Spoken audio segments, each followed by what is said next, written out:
Hey guys, நீங்க பாத்துட்டு film junction. நம்ம சேனல்ல மும்பை டைரிஸ்னு ஒரு சீரிஸ் பார்த்துட்டு இருக்கோம். அந்த சீரிஸோட 4வது எபிசோட் தான் இந்த வீடியோல பார்க்க போறோம். போன எபிசோடோட எண்டிங்ல மேன்சி இருக்கிற இடத்துல கன் ஷூட் நடந்ததோட எபிசோட முடிச்சிருப்பாங்க. இப்போ இந்த எபிசோட்ல காட்டுறது என்னன்னா, இந்த டெரரிஸ்ட் அட்டாக்ல நடக்கிறதுக்கு முன்னாடி மும்பை உள்ள அந்த டெரரிஸ்ட்லாம் எப்படி வந்தாங்கன்றதுல இருந்து இந்த எபிசோட்ல காட்டியிருக்காங்க. இந்த டெரரிஸ்ட் எல்லாருமே போட்ல வராங்க. மும்பை சிட்டிக்குள்ள வந்ததுமே கேங்கா இருந்தவங்க தனித்தனியா பிரிஞ்சு ஆளுக்கு ஒவ்வொரு பக்கமா டீமா போறாங்க. அப்புறம் ஒரு கஃபேல வச்சு சமரும் நான்சியும் பேசிட்டு இருக்காங்க. நான்சி ஒரு பிரஸ்ன்றதுனால நிறைய சீக்ரெட்டான டீடைல்ஸ் எல்லாம் கலெக்ட் பண்றதுக்காக சமரை அந்த இடத்துக்கு வர சொல்லிருக்கா. சமருக்கு அந்த ஹாஸ்பிடல்ல நடக்கக்கூடிய சீக்ரெட்டான விஷயம் எல்லாமே கண்டிப்பா தெரிஞ்சிருக்கும். அது எல்லாத்தையும் நான்சி கிட்ட சொல்லி அவகிட்ட இருந்து கேஷ் வாங்கிப்பான். சமர் அவன் சம்பாதிக்கிற காசு பத்தலன்றதுக்காக இந்த மாதிரி நான்சி கிட்ட சீக்ரெட் எல்லாத்தையும் சொல்லி அதுலயும் கேஷ் வாங்கிக்கிறான். ஆனா இப்போ சமர் கொண்டு வந்திருக்கிற நியூஸ் ஆல்ரெடி லீக் ஆனது. அதனால நான்சி நெக்ஸ்ட் டைம் நீ நியூஸ் கொடுக்கறதா இருந்தா யாருக்கும் தெரியாத நியூஸா கொடு. இப்ப ஆல்ரெடி வெளியே வந்த நியூஸ் சொன்னா என்கிட்ட இருந்து ஒரு பைசா எதிர்பார்க்காதன்னு சொல்லிட்டு நான்சி அங்க இருந்து கிளம்பி போறாங்க. சமரும் நான்சியும் கரெக்டா வெளியே போகும்போது அந்த டெரரிஸ்ட் ஒரு டீம் அந்த கஃபேக்குள்ள வர்றாங்க. அன்னைக்கு கரெக்டா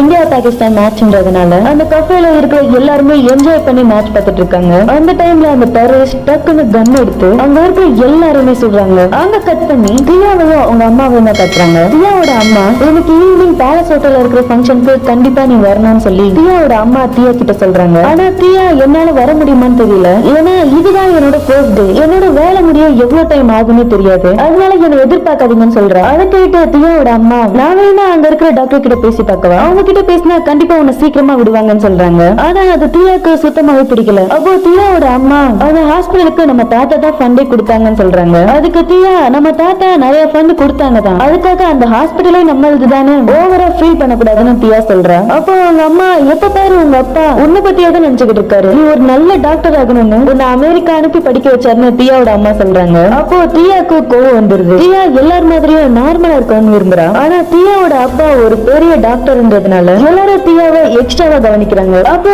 தியா ஹாஸ்பிடல் வந்துடுறா. தியா வந்ததுமே ஒருத்தர் தியாவை விழுந்து விழுந்து கவனிக்கிறாரு. உள்ள போகும்போது ஒருத்தரோட சிலை இருக்கு, அது தியாவோட தாத்தாவோட சிலை. இதுல இருந்தே தெரியுது கிட்டத்தட்ட அந்த ஹாஸ்பிடலே தியாவோட தானே. தியாவை கூட்டிட்டு போறவே தியாவை தவிர வேற யாரையுமே மதிக்கல. டாக்டர் கௌசிகா பாக்குறதுக்காக ஆல்ரெடி சுஜாதாவும் ஆஹான வெயிட் பண்ணிக்கிட்டு இருக்காங்க. அங்க வந்து தியாவை கூட்டிட்டு வந்தவன் என்னன்னா தியா உட்கார்றதுக்காக அவங்க 2 பேரும் எந்திரிக்க சொல்றான். ஆனா 2 பேருமே எந்திரிக்கல. அதனால கிட்ட இருக்கிற பேஷண்ட் எந்திரிக்க சொல்றான். அவரு எந்திரிக்கலன்னு இன்னொரு சேர் எடுத்துட்டு வந்து தியா உட்கார்றதுக்காக கொடுக்குறான். ஆஹானும் சுஜாதாவும் இவனுக்கு என்ன இவ்வளவு மரியாதைன்ற மாதிரி பாக்குறாங்க. அப்போ ஆஹான் தியா கிட்ட தன்னை இன்ட்ரோடியூஸ் பண்ணிக்கிறான். தியா சுஜாதா கிட்ட பேசுறா. ஆனா சுஜாதாக்கு தியாவை சுத்தமா பிடிக்கல. அதனால தியாக்கு எந்த ரெஸ்பான்ஸுமே பண்ணாம சுஜாதா அமைதியா உட்கார்ந்துருக்கா. போன எபிசோட்ல அஞ்சு இறந்து போனாங்களே, அவங்க இருக்கிறதுக்கு முன்னாடி தானே இவ கட்டுறாங்க. தியா அந்த ஹாஸ்பிடல் வந்திருக்கிறதுனால அஞ்சு தியா கிட்ட வந்து ரொம்ப பாசமா குடிக்க ஏதாவது ஜூஸ் வேணுமான்னு கேக்குறாங்க. அதுக்கு தியா இல்ல இல்ல வேணான்னு சொல்லிடுறாங்க. சுஜாதா அப்போ என்ன இவளுக்கு மட்டும் இவ்வளவு மரியாதையா இருக்கேன்னு தியாவை பிடிக்காத மாதிரியே பாக்குறாங்க. சுஜாதா அப்போ அஞ்சு கிட்ட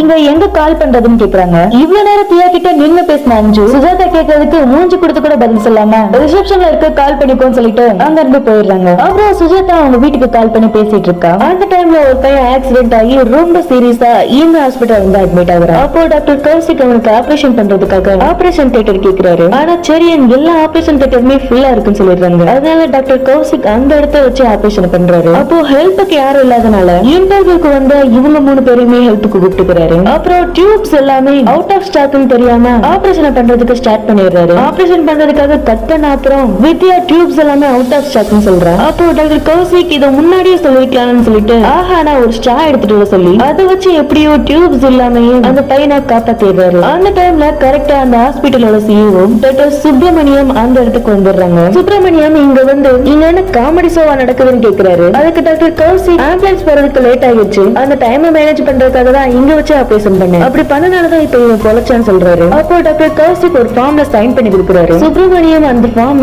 டாக்டரோட வாங்கி பாக்குறாரு. எல்லாரும் ஹாஸ்பிடல்ல இருந்து டியூப்ஸ் கொண்டு வர சொல்லி அந்த ஹாஸ்பிடல்ல வேலை பாக்குற டாக்டர் கௌசிக்கோட ஃப்ரெண்டோட சைனை டாக்டர் கௌசிக்கே போட்டு கொடுத்துறாரு. அதை டாக்டர் சுப்பிரமணியம் பாத்துறாரு. எப்பவுமே இந்த மாதிரி சைன் எல்லாம் நீ போட ஆரம்பிச்சாங்க டாக்டர் சுப்பிரமணியம் திட்டிக்கிட்டு இருக்கும்போது கரெக்டா அந்த இடத்துக்கு ஒரு போலீஸ் வராரு. அவருக்கு டாக்டர் கௌசிக்க சுத்தமாவே பிடிக்காது போல. போன வாரம் ஒருத்தன் விஷம் குடிச்சிட்டு வந்து அட்மிட் ஆனானே, அவனுக்கு எஃப்ஐஆர் ஃபைல் பண்ணியான வேணும்னே வம்பிழுக்கிற மாதிரி கேக்குறா. அதுக்கு டாக்டர் கௌசிக் இல்லன்னு சொல்றாரு. அப்போ இன்டர்வியூக்காக அங்க வந்த 3 பேரையும் நீங்க என்ன ட்ரெயினிஸா இங்க வேலைக்கு வந்து எவ்வளவு நாள் ஆச்சுன்னு கேக்குறாரு. அதுக்கு அவங்க 3 பேருமே ஃபர்ஸ்ட் டேன்னு சொல்றாங்க. என்ன முத நாளே வா? சரி, புல்லட் பட்ட ஒருத்தனை ஹாஸ்பிடல்ல அட்மிட் பண்றதுக்கு முன்னாடி டாக்டரோட ப்ரொசீஜர் ப்ரொசீஜர் என்னன்னு கேக்குறாரு. அதுக்கு சுஜாதா அட்டெண்ட் பண்ற டாக்டர் முதல்ல ஃபார்ம்ல ரிலேட்டிவ்ஸோட சைனை வாங்கணும்னு சுஜாதா சொல்றாங்க. அப்போ அந்த போலீஸ் இது எதையுமே ஃபாலோ பண்ணாத இந்த டாக்டர் என்ன பண்ணலாம்னு கேக்குறாரு. அப்போ டாக்டர் கௌசிக் அந்த விஷம் பிடிச்ச பையனோட அம்மா அப்பா எஃப்ஐஆர் ஃபைல் பண்ண வேணாம்னு சொன்னாங்க. அப்படி பண்ணா போலீஸ் அடிக்கடி வந்து தொல்லை பண்ணுவாங்கன்னு எஃப்ஐஆர் ஃபைல் பண்ண வேணாம்னு ரெக்வெஸ்ட் பண்ணாங்கன்னு சொல்றாங்க. அதுக்கு அந்த போலீஸ்காரங்க தேவையில்லாம தொந்தரவு பண்ண மாட்டாங்கன்னு சொல்றாங்க.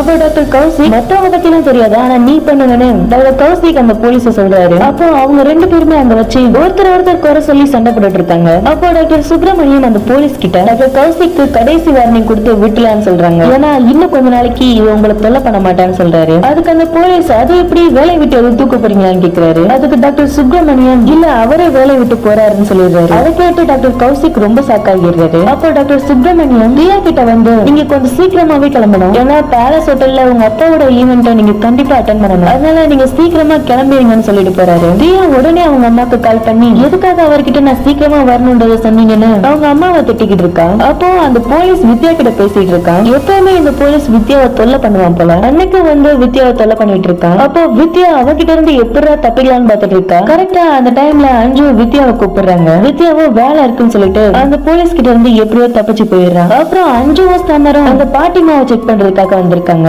அந்த டைம்ல சமருக்கு மேன்சி கிட்ட இருந்து கால் வருது. அந்த காலை அஞ்சு கிட்டே உட்கார்ந்து பேசாம தனியா போய் சமர் பேசிட்டு இருக்கான். அப்பவே அஞ்சுக்கு டவுட் வந்துருது. ஆல்ரெடி சமர் மேன்சி கிட்ட பேசுறது அஞ்சுக்கு தெரியும். இனிமே எந்த விஷயத்தையும் அவகிட்ட சொல்லாத, அவகிட்ட பேசவே பேசாதன்னு சொல்லி வச்சிருப்பாங்க. ஆனா இப்போ திரும்பவும் சமர் அந்த மேன்சி கிட்ட பேசுறத பார்த்த அஞ்சு சமரை திட்டுறாங்க. ஆனா சமர் வேற யாரும் சொல்லி அஞ்சுவை சமாளிக்கிறாரு. அப்போ அந்த இடத்துக்கு சித்ராதாஸ் வராங்க. அஞ்சு கிட்ட அந்த ஃபைல கொடுங்க, டாக்டர் ரொமானி என்ன பண்ணிருக்காருன்னு பாக்கலாம்னு சொல்றாங்க. ஆனா அஞ்சு டாக்டர் ரொமானி எதுவுமே பண்ணல, இப்போதைக்கு சுகர் பில்ஸ் மட்டும் கொடுக்க சொல்லிருக்காருன்னு சொல்லி சித்ராதாஸ் கிட்ட சொல்றாங்க. அப்போ உடனே சித்ராதாஸ் டாக்டர் ரொமானியை பாக்குறதுக்காக வராங்க. டாக்டர் ரொமானி சுப்பிரமணியம் கூட இருக்காரு. அப்போ சித்ராதாஸ் அங்க வந்து எதுக்காக அந்த பாட்டிக்கு எந்த டெஸ்டுமே எடுக்கலன்னு டாக்டர் ரொமானி கூட சண்டை போடுறாங்க. அப்போ டாக்டர் சுப்பிரமணியம் ரொமானி கிட்ட அந்த டெஸ்ட் எடுக்க சொல்லிடுறாரு. அப்புறம் டாக்டர் கௌசிக் இன்டர்வியூக்கு வந்து அவங்க மூணு பேருமே அப்பதான் கவனிக்கிறாரு. சரி வாங்கன்னு சொல்லி அப்பதான் அவர் ரூமுக்கு கூப்பிடுறாரு. ஆனா அவர் ரூம்ல ஆல்ரெடி அவரோட ஃப்ரெண்டோட சைனை அவர் போட்டாரு. அந்த ஃப்ரெண்டே வந்து உட்கார்ந்துருக்காரு. அவர் வந்து எப்ப இருந்து என்னோட சைனை இப்படி போட ஆரம்பிச்சுன்னு டாக்டர் கௌசிக்க ரொம்ப திட்டுறாரு. அந்த சண்டையில திரும்பவும் இன்டர்வியூக்கு வந்து இவங்க மூணு பேரையுமே கண்டுக்காம அங்க இருந்து போயிடுறாரு. அப்புறம் டாக்டர் கௌசிக்கும் அவரோட ஃப்ரெண்டும் கேன்டீன்ல அமைதியா உட்கார்ந்து பேசிட்டு இருக்காங்க. அப்போ டாக்டர் கௌசிக்கோட ஃப்ரெண்டு அனன்யா நார்மலா இருக்கிற மாதிரி தெரியலைன்னு சொல்றாரு. அதுக்கு டாக்டர் கௌசிக் கொஞ்ச நாளைக்கு முன்னாடி நடந்த ஒரு விஷயத்த சொல்றாரு. அனன்யாவும் டாக்டர் கௌசிக்கும் வெளியே போறதுக்காக பிளான் பண்ணிருக்காங்க. ஆனா அன்னைக்கு நைட்டும் டாக்டர் கௌசிக் வேலை இருந்தனால லேட்டா வீட்டுக்கு போயிருக்காரு. வீட்டுக்கு போய் பார்த்தா அனன்யா எங்கேயுமே இல்ல. அப்புறம் டாக்டர் கௌசிக் பாத்ரூம் உள்ள போய் பாக்குறாரு. அங்க அனன்யா உட்கார்ந்து இருக்காங்க. என்னன்னு பார்த்தா அனன்யாக்கு மிஸ்கேரேஜ் ஆயிருக்கு. இந்த டைம்ல கூட அவ கூட இல்லைன்னு டாக்டர் கௌசிக் ஃபீல் பண்ணி அவரோட ஃப்ரெண்ட் கிட்ட சொல்லிக்கிட்டு இருக்காரு. அப்புறம் டாக்டர் கௌசிக் நான் அனன்யாவோட கபோர்ட்ல ஸ்லீப்பிங் பில்ஸ் பார்த்தேன். அதை பார்த்ததுமே என் நெஞ்சே வெடிச்சிருச்சு. என்னால கண்ட்ரோல் பண்ணவே முடியல. நம்ம குழந்தை இழந்ததுக்கு நீதான் காரணம்னு சொல்லி நான் அவளை ரொம்ப கத்திட்டேன். நான் அவளுக்காக சுத்தமா டைம் ஸ்பெண்ட் பண்றது இல்லன்னு அவ என்ன ரெவெஞ்ச் எடுக்கிறதுக்காக தான் இப்படி பண்ணிருக்கான்னு சொல்றாரு. இவங்க ரெண்டு பேருக்கும் இந்த சண்டை வந்ததுல இருந்து அனன்யாவும் டாக்டர் கௌசிக்கும் பேசிக்க மாட்டாங்க போல. அப்போ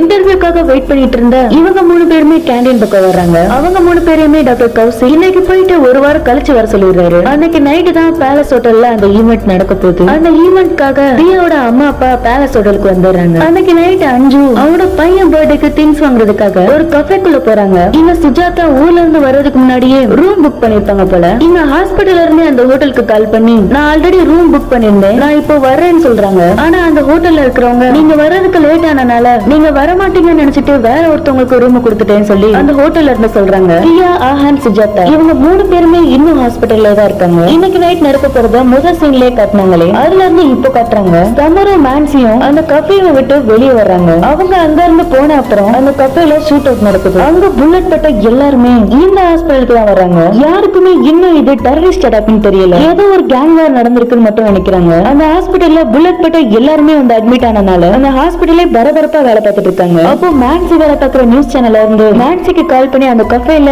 ஷூட் அவுட் நடந்திருக்கு, அந்த இடத்துக்கு போக சொல்றாங்க. அப்போ உடனே அங்க இருந்து மேன்சி அந்த கஃபேக்கு திரும்பி போறாங்க. இங்க செரியன் சமர் கிட்ட நீங்க கூலா போன் பேசிக்கிட்டு இருக்க, இந்த ஹாஸ்பிட்டல்ல என்ன நடக்குதுன்னு தெரியுதுல, நிறைய பாடிஸ் இருக்கு, போய் அதை பாருன்னு சொல்லி சமர் அனுப்பி வைக்கிறாங்க. அந்த டைம்ல சமர் கிட்டே ஒரு பாடி இருக்கு, இதோ இங்க கூட ஒரு பாடி இருக்குன்னு சமர் அந்த பாடியை நேரா திருப்பி பாக்குறாரு. அது வேற யாரும் இல்ல, அஞ்சுதான். போன எபிசோட்ல அஞ்சுக்கு எப்படி புல்லட் பட்டதுன்னு தெரியாம இருந்தது, அதுதான் இந்த எபிசோட்ல கட்டிருப்பாங்க. அந்த பாடியை பார்த்ததுமே சமர் ஷாக் ஆகி நிக்கிறாரு. அதோட இந்த எபிசோட முடிக்கிறாங்க. அதுக்கப்புறம் என்ன நடந்ததுன்னு போன எபிசோட்ல பார்த்திருக்கோம். இப்போ இதுக்கப்புறம் என்னென்னலாம் நடக்க போகுதுன்னு அடுத்த எபிசோட்ல பார்க்கலாம். நீங்க பார்த்துட்டு இருக்கிறது ஃபிலிம் ஜங்ஷன். நீங்க இன்னும் நம்ம சேனலை சப்ஸ்கிரைப் பண்ணாம இருந்தீங்கன்னா மறக்காம சப்ஸ்கிரைப் பண்ணிருங்க.